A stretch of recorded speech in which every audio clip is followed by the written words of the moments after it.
Kate, and I'm in 6JC. Today, I will share with you a poem I wrote in class called "'Twas the Night Before Life." In each science unit we study, we receive a series of poems to do with the subject. This particular poem was written during our space science unit, which we are studying right now. The inspiration for this poem was the Christmas poem, "'Twas the Night Before Christmas." In this poem, I use the poetic devices, rhythm, and rhyme, which we are also studying in class. Please enjoy "'Twas the Night Before Life." 'Twas the night before life, and all over earth, nothing was stirring, and suddenly, birth. Plants sprouted upward, growing to the sun. Animals played and thought, oh, what fun. The great oceans were pooled, the tops of mountains were cooled.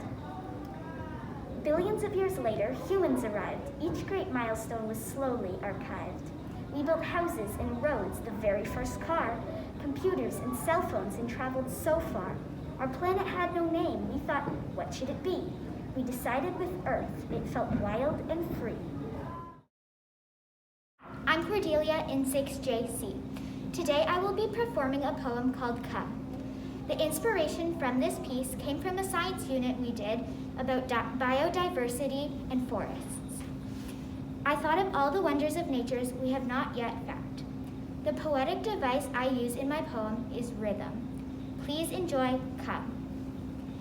Come with me and hum along to the pretty birds' swaying song, in forests thick with pine and leaves, or meadows blowing in the breeze. There's so much that you have to see. Just grab my hand and come with me. Hi, my name's Chloe and I'm in 6JC. Today I'll be performing my poem called All Within the Forest. The inspiration for this poem was lying on my bed at night and looking out the window and seeing the silhouette of the largest willow tree in my backyard that I have named Zeus. In my poem, I use rhyme and especially rhythm. Each line of my poem has exactly 7 syllables. I hope you enjoy All Within the Forest. Zeus stands tall among the trees, passing by our birds and bees. At night in the darkened sky, shooting stars come flying by. Snow falls gently to the ground, snowy branches all around. Animals are everywhere. Happiness is in the air. Sun shines down from far above. Nature's home has so much love, all within the forest.